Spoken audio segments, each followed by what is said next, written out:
الصلاة والسلام عليك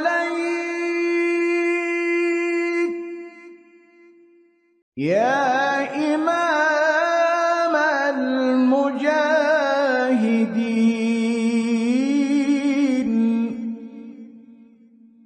يا رسول الله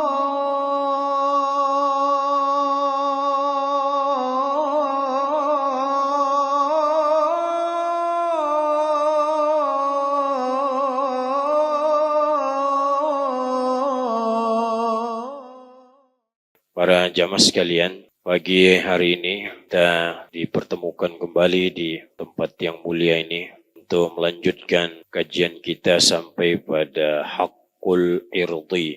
Setelah beberapa pertemuan kita membahas tentang nikmat Allah melalui penglihatan. Sekarang kita akan berbicara tentang kehormatan. Penulis berkata, Al-irdu huwa mawdi'ul madhi wal-dhambi minal insan. Kehormatan adalah tempat dipuji atau dicelanya manusia. Jadi itu definisi kehormatan. Tempat manusia dipuji ataukah ia dicela. Penulis mengatakan Islam adalah agama yang agung, datang dengan menjaga kehormatan. Dan haram hukumnya kita membongkar kehormatan atau aib kaum muslimin. Nabi kita SAW bersabda, Kullul muslimi 'alal muslimi haramun damuhu wa maluhu wa irduh. Setiap muslim atas muslim lainnya itu haram darahnya, haram pula hartanya. Begitu pula haram juga kehormatannya. Jadi darah seorang muslim itu hanya boleh ditumpahkan dengan 3 sebab. Sebab pertama, ia melakukan pembunuhan berencana. Wa man qatala mu'minan muta'ammidan wa jazaohu jahannam. Barang siapa yang membunuh seorang muslim dengan sengaja, maka tempatnya adalah neraka jahanam. Dia orang yang membunuh dengan sengaja atau bahasa sekarang pembunuhan berencana, maka dia harus dikisos. Itu pun kalau tidak dimaafkan oleh ahli warisnya. Yang kedua, zina. Yang berzina sudah punya suami atau sudah punya istri, lakukan perzinahan, maka dia harus mati dengan cara dirajam.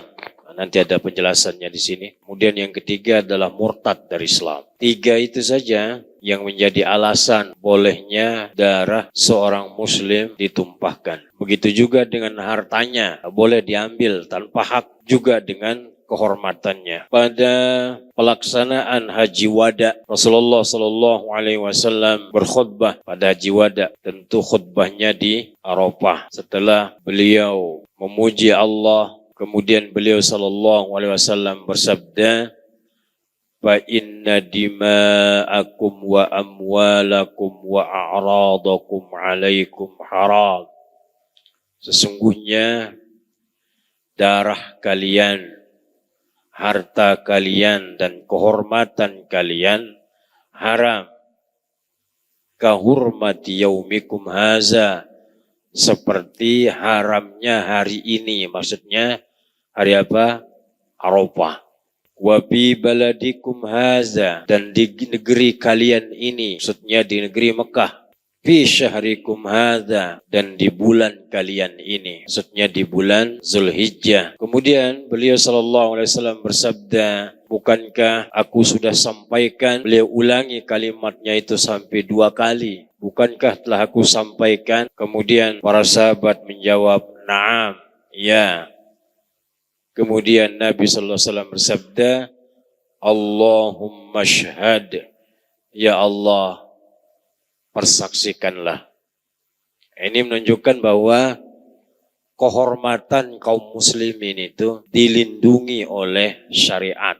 Dalam rangka melindungi harkat dan martabat manusia, kata penulis, maka Islam melarang untuk gibah. Ini jarang ada yang bisa lolos.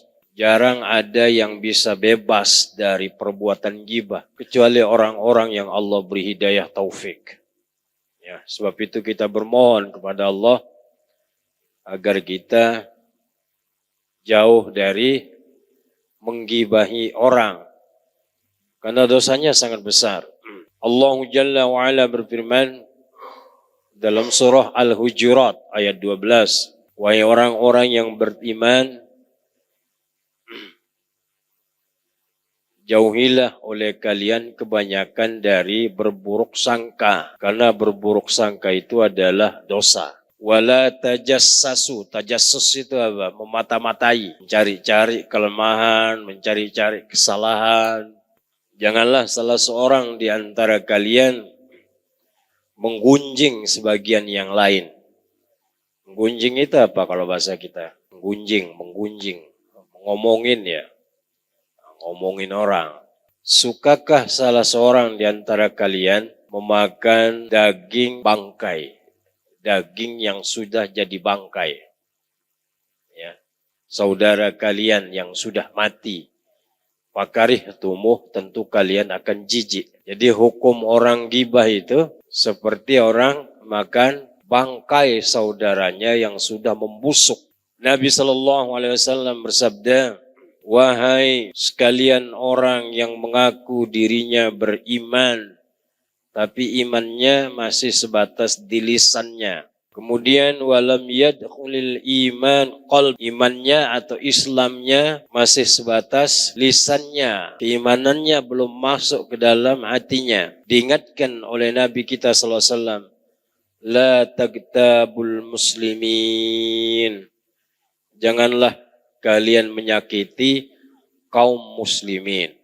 Kemudian wala tattabi'u auratihim, jangan menjelek-jelekkan mereka, jelek-jelekkan sesama muslim. Kemudian siapa yang membongkar aib saudaranya sesama muslim, maka Allah akan membongkar aibnya. Nah, ini perhatikan.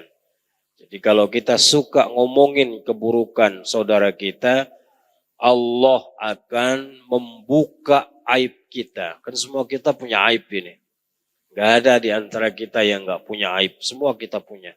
Barang siapa yang Allah bongkar aibnya, maka Allah akan membuka aibnya walaupun orang itu berada di dalam rumahnya, gak keluar-luar dia. Maka Allah akan membuka aibnya walaupun ia berada di dalam rumahnya.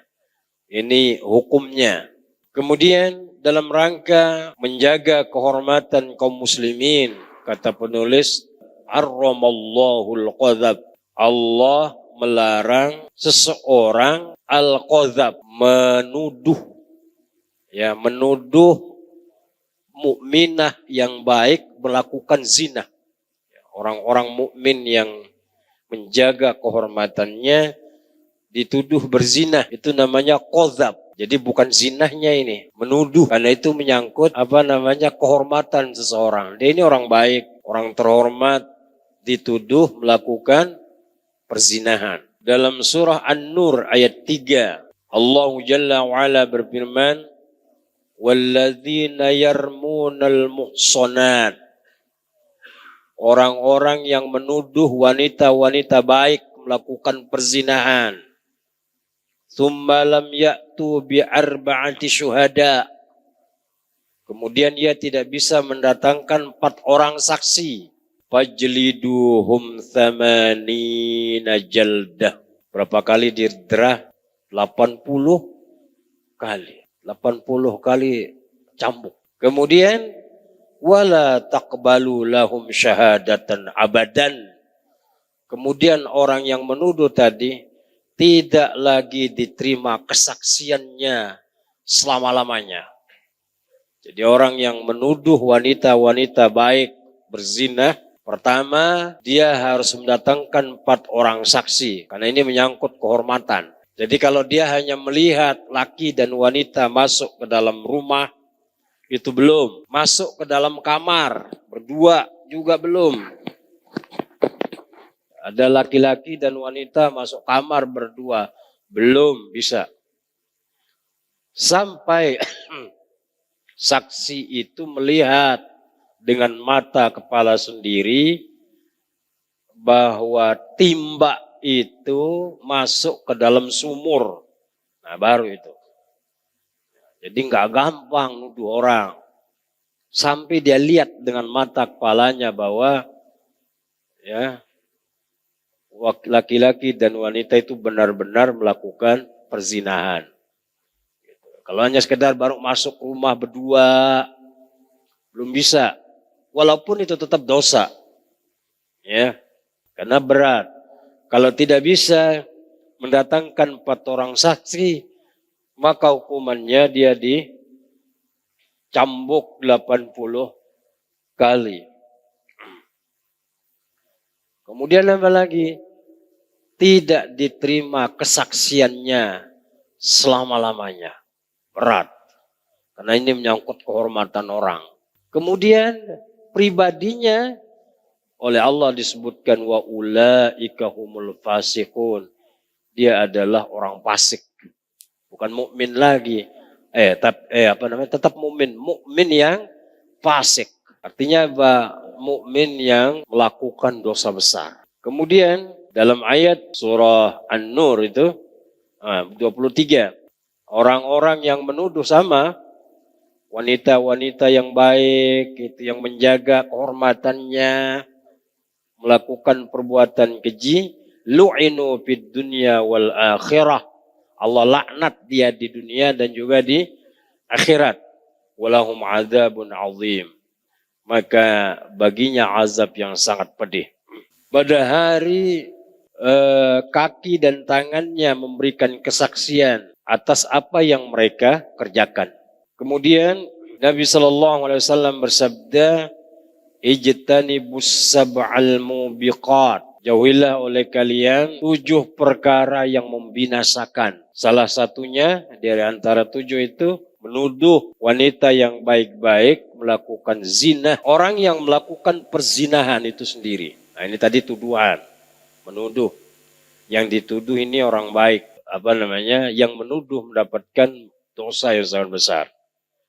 Nah sekarang pelakunya umpamanya. Zinahnya, orang yang melakukan perzinahan. Allah Jalla wa'ala berfirman dalam surah An-Nur ayat 2. Az-zani la yankihu illa zaniyatin. Laki-laki yang berzina tidak dinikahi kecuali dengan wanita yang berzina. Gak mungkin orang penzina menikah dengan orang yang baik, gak mungkin. Itu udah hukumnya. Kalau tukang zina, dia nanti akan berjodoh juga dengan sama-sama senang berzina. Aw musyrikah, atau kalau tidak, dia akan menikah dengan orang-orang musyrikah. Artinya wanita musyrik.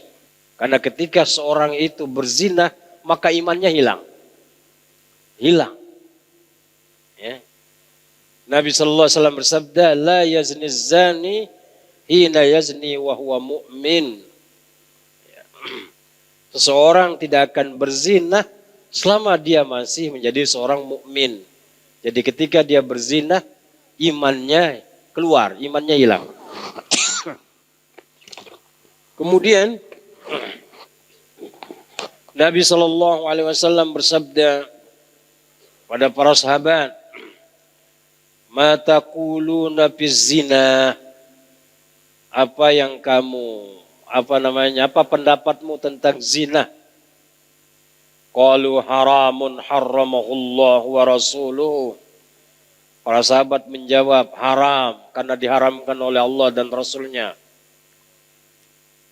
Bahwa haramun ila yaumil qiyamah, dan perbuatan zina itu haram sampai hari kiamat. Syiah itu ada zinahnya dia. Tapi zina yang dikemas dalam bentuk agama, sehingga bagi dia tidak halal, tidak haram, halal. Nikah mut'ah. Ya. Maka Nabi SAW bersabda, berzinah dengan 10 wanita itu lebih ringan dosanya daripada menzinahi 1 istri tetangga. Kenapa? Karena ini menyangkut kehormatan bertetangga. Ya. Jadi kehormatan bertetangga dia rusak dengan dia menzinahi tetangganya. Dalam rangka menjaga kehormatan kaum muslimin, maka para penzinah itu diazab di dunia, diazab pula di akhirat. Di dunia diazab, di akhirat diazab. Apa azabnya? Dalam surah An-Nur ayat 2 tadi sudah disebutkan, Az-zaniyatu waz-zani fajlidu kulla wahidin minhuma mi'ata jaldah. Penzinah laki-laki dan wanita, maka keduanya itu dicambuk 100 kali cambukan. Ini kalau yang berzina statusnya masih gadis dan bujangan. Gadis dan bujangan berzina. Maka hukumannya dicambuk 100 kali.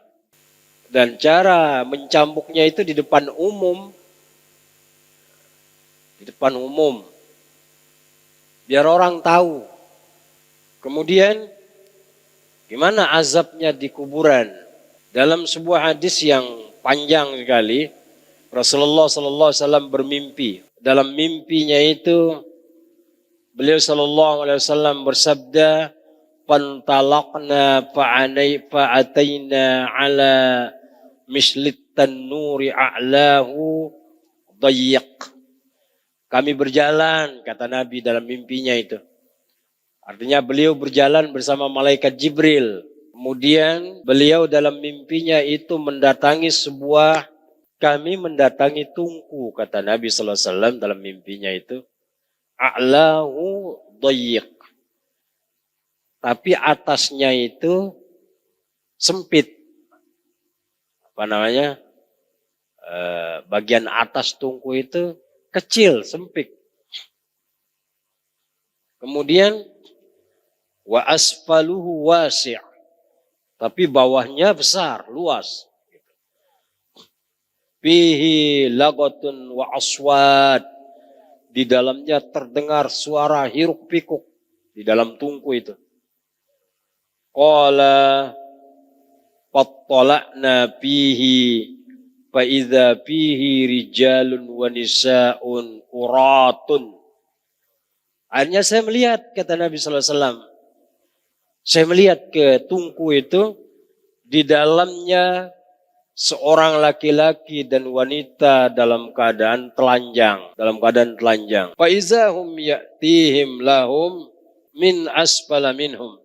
Fa iza atahum zalikal lahab daw. Apa arti daw di sini disebutkan oleh penulis sahu min syiddati harri. Kemudian didatangkan api menyala-nyala dari bawahnya itu. Datangkan api menyala-nyala dari bawah mereka. Dan apabila api itu menyala, itu melahap mereka berdua. Melahap mereka semuanya. Para penzina itu. Kemudian, qultu lahuma. Aku nanya kepada malaikat Jibril, kata Nabi sallallahu alaihi wasallam. Maha ulai, siapa mereka itu? Yang di dalam tungku, laki-laki dan wanita telanjang, kemudian dibakar dari bawah. Siapa mereka itu? Kata malaikat Jibril, fa innahumuz zunatu wazzawani. Mereka adalah laki-laki dan wanita penzina. Gitu. Kemudian kata malaikat Jibril, hadza azabuhum ila yaumil qiyamah. Itulah azab mereka itu sampai hari kiamat. Berarti di mana ini azab ini? Dalam kubur. Azab para penzina di dalam kubur. Kuburan ya. Penzina. Ya. Kan ngeri itu. Lagi berzina mati. Ya. Pokoknya kematian itu enggak jauh-jauh dari apa kebiasaan kita, Pak. Yakin aja. apa kebiasaan kita, maka seperti itu kita akan mati. Sebab itu, biasakan diri untuk hal-hal yang baik gitu. Biasa berzina akan meninggal dunia dalam keadaan ya berzina. Nauzubillah wa iyadzubillah. Kemudian ada 3 orang yang tidak diajak bicara kelak di hari kiamat. Tidak pula diampuni dosanya. Tidak pula dilihat oleh Allah subhanahu wa ta'ala. Walahum azabun alim. Dan bagi mereka azab yang pedih. Di antaranya adalah syaikhun zanin. Orang tua yang berzina. Ya. Orang tua berzina. Mestinya semakin tua, dia semakin taat. Ini malah tidak. Orang tua berzina. Baik laki-laki maupun wanita. Wa malikun kadzab. Raja yang pembohong. Bohong kepada siapa? Rakyatnya. Wa ailun mustakbir. Orang miskin yang sombong. Gak ada orang miskin sombong ya. Kalau orang kaya sombong, pantas. Ini udah miskin, sombong, pantas. Ya, Allah tidak akan mengajak dia bicara, tidak akan mengampuni dosanya, tidak pula dilihat oleh Allah kelak dari kiamat. Ya, miskin, sombong. Maksudnya sombong di sini apa? Tidak mau beribadah pada Allah Subhanahu. Udah hidupnya susah, sholat enggak, ya puasa enggak. Kalau orang kaya sombong, mendingan dikit gitu. Walaupun tetap aja salah gitu. Ini udah miskin jauh dari masjid lagi. Nah, ini sombong. Sombong. Al-mutakabbir.